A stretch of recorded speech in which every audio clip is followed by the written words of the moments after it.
You know there comes a point in life, not marked by a birthday, not even by a calendar, but by a feeling. A quiet moment when the house gets a little too still. The phone rings less often, and suddenly, you're sitting there wondering, where did everybody go? It's not that your children don't love you. It's not that your friends meant to drift away. Life just happens. They get busy, people move, priorities shift, and you, after giving your whole life to raising kids, helping neighbors, being there for everyone, find yourself with time on your hands and silence in your heart. But let me tell you something that many forget to say. Being alone does not mean being lonely. And just because you're in your 70s or 80s doesn't mean you're done writing chapters of your life. In fact, this chapter, this one right now, might be the most important one yet. Why? Because now, it's about you. Today, I want to talk to you. Not at you, not around you, to you. As someone who's walked a long road, who's felt joy, heartbreak, laughter, and silence, I want to remind you that no matter where you are, whether your children live far away, whether your spouse is no longer here, or whether you just wake up some days and feel forgotten, you still matter. Your story still matters. And there are things, small, real things, you can start doing that will fill your days with more purpose, connection, and peace than you ever thought possible. The first thing is simple, but powerful. Start talking to yourself like someone you love. Because here's the truth.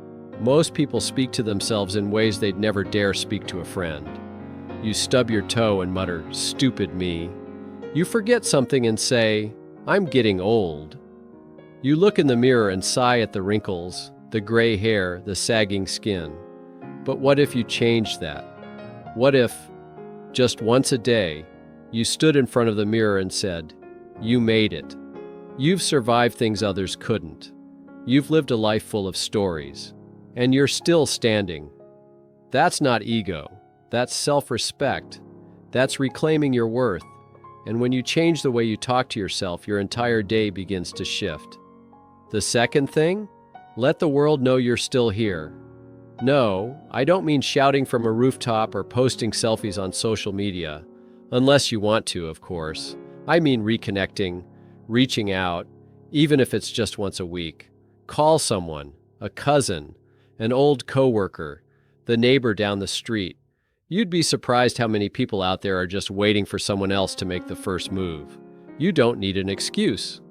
Just say, "You came to mind. I thought I'd check in." Conversations aren't about fixing things. They're about feeling things, together.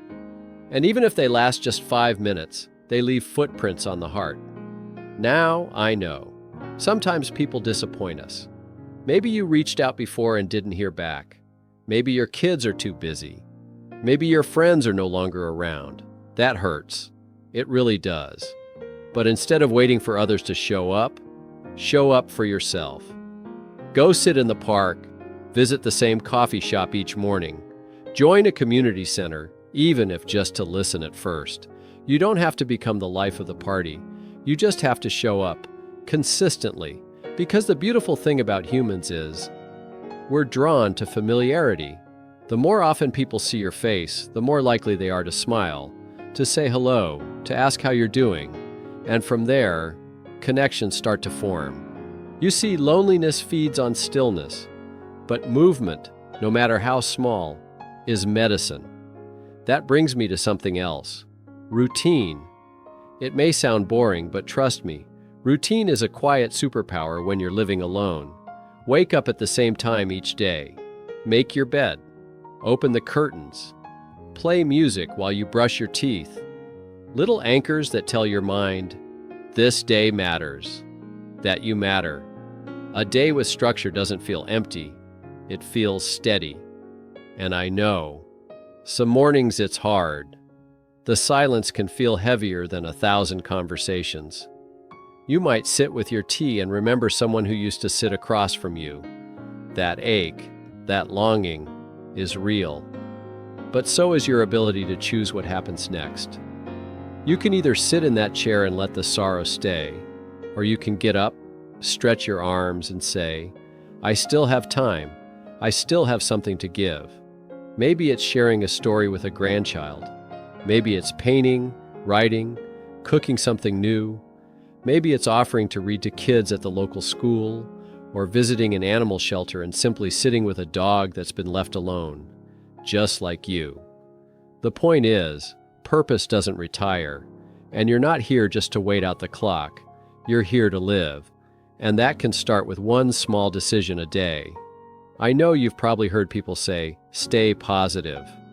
But let's be honest, that's easier said than done when you're staring at an empty room. So instead of trying to force positivity, try this. Choose meaning. Choose one meaningful thing each day. Water a plant. Smile at someone in the hallway. Write a letter you'll never send. Just the act of doing something with intention will feed your spirit. And lastly, don't be afraid to ask for help. There's courage in reaching out. Whether it's a caregiver, a friend, or a kind stranger, you're not a burden. You're a blessing. Your presence is a reminder that love, wisdom, and kindness don't have an expiration date. There's something powerful about silence when you choose it. But when it chooses you, when silence becomes the default instead of the desire, it can feel like the world has turned its back. That's why one of the most healing things you can do, especially when you're living alone, is to create beauty around you. You don't need anyone else for that. And no, I'm not talking about luxury or perfection. I'm talking about making your space, your little corner of the world, feel like a place that still celebrates life. Start with your home. Light a candle in the evening, even if no one is coming over. Put on music that stirs something in you. Rearrange a shelf. Add a plant. You're not decorating for guests. You're doing it for you, because your surroundings affect your state of mind far more than we like to admit. A tidy space, a fresh smell, a touch of sunlight. These things gently whisper to your heart that your life is still worth curating. And while we're here, let's talk about your body. I know the joints ache, energy comes and goes, and some days it's tempting to just stay in bed a little longer.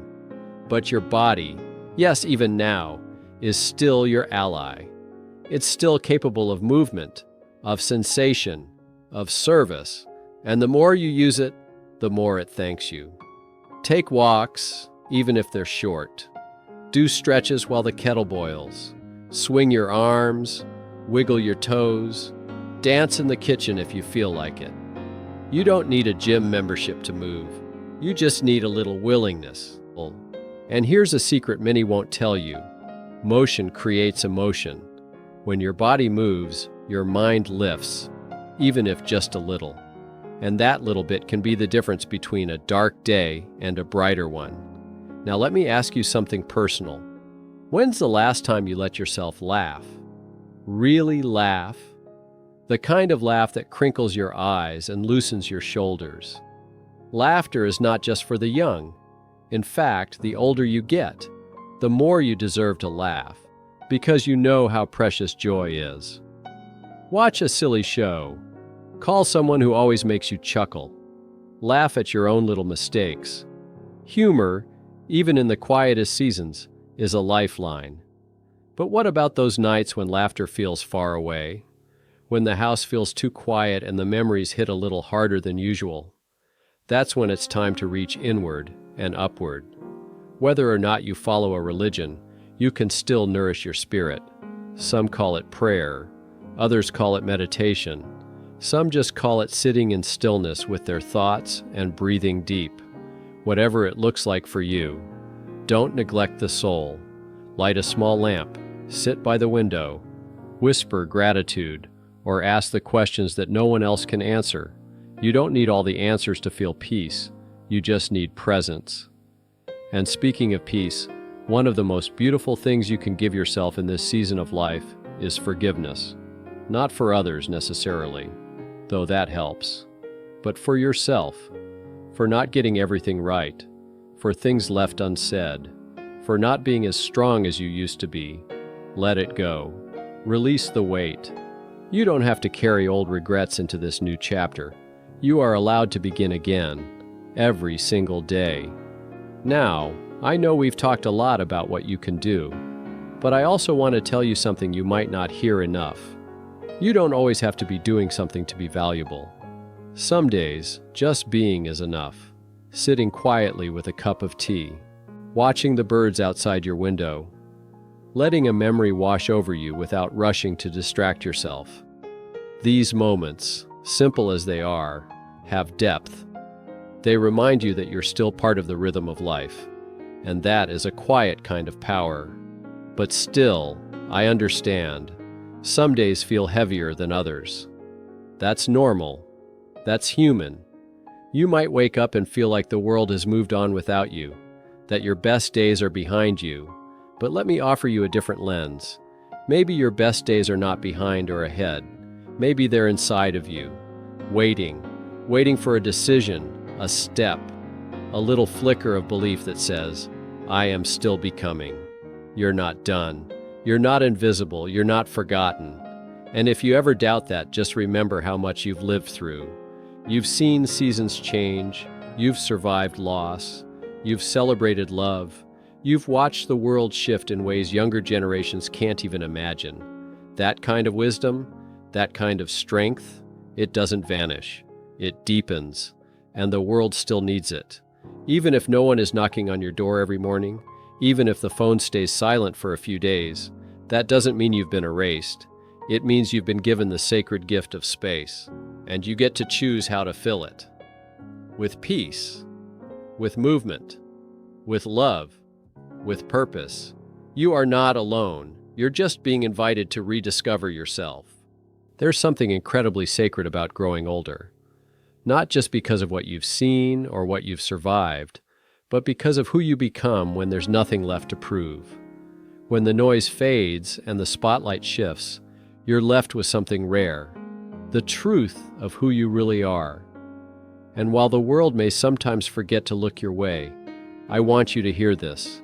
You still have so much to give, maybe even more now than ever before. It's in the way you listen without rushing, in the stories you tell without needing an audience, in the way you pause before reacting, because you've learned that not everything needs a fight. This wisdom, this calm, this grace, it's something only time can teach. And when you carry that quietly through your day, you're not just surviving. You're teaching others how to live. But what happens when you feel like no one's watching? When you feel like your presence has become a shadow instead of a light? That's when your purpose becomes even more powerful. Because now you get to live for something deeper. Not to impress, not to be seen, but to mean something to yourself. Start small. Keep a journal.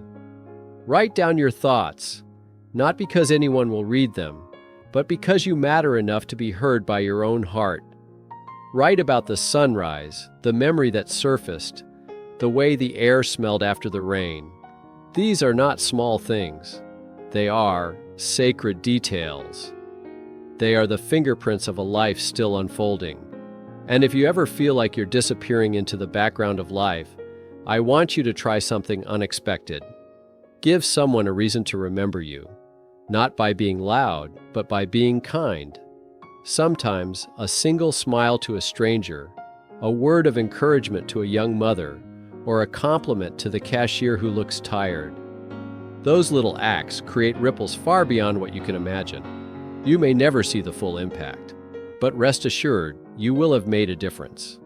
One of the most powerful things you can do, especially in this stage of life, is to become a source again. So many people your age are told they need help, that they should slow down, sit quietly, fade gently. But you can still be a source of strength, of wisdom, of laughter, of presence. That's something the world desperately needs. And if you ever feel unsure where to begin, start with listening. Call someone younger, a niece, a neighbor, even a teenager you know. Ask them about their life, their dreams, their worries. Not to give advice, but to offer what's rare these days, someone who truly listens without judgment. You'd be amazed how healing that can be, not just for them, but for you. Because in listening, you connect. And in connection, you remember, you are never too old to matter. Now, I know not every day will be filled with inspiration. Some days, you may wake up with heaviness in your chest. That's okay. This isn't about pretending everything is perfect. It's about choosing within the imperfection to honor your life, to rise anyway, to sit with the ache, but also to stir the joy, to say, even now I can find meaning. Maybe you'll find it in your garden, in the way the soil gives back when you care for it. Maybe it'll be in a book you've always wanted to read, or even write. Maybe in a photo album, where old faces bring back warm tears. Or maybe you'll find it in something brand new, a hobby you never had time for before, a friend you meet at the park, a quiet moment where, for the first time in a while, you feel okay. Because that's the heart of it, isn't it? Feeling okay, not perfect, not wildly busy or endlessly joyful, just okay, peaceful, present, and yes, occasionally even proud. So if you're watching this now and you've been feeling forgotten, let me remind you, you are not invisible, you are not too late, and you are absolutely not alone. All around you, right now, there are people walking the same quiet road.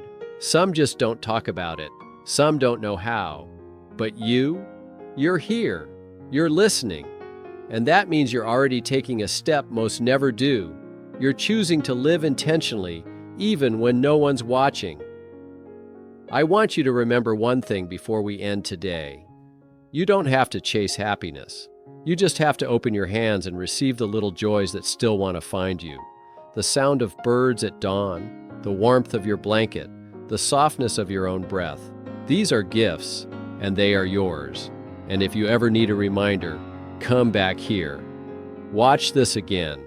Let this be your space, your quiet nudge, your gentle voice that says, you are worthy, you are needed, and you are loved. If this touched you in any way, I'd love to hear from you. Share your story in the comments. Let others know they're not alone either. Because you never know. Your words might be exactly what someone else needed to feel seen today. And if this message brought you a little peace, a little hope, go ahead and like the video. Subscribe if you haven't. Not for numbers, but so we can keep walking this journey together. Because here, we don't just age, we rise, with grace, with courage, with wisdom. Here's to living your best chapter yet, because this one, it's still being written.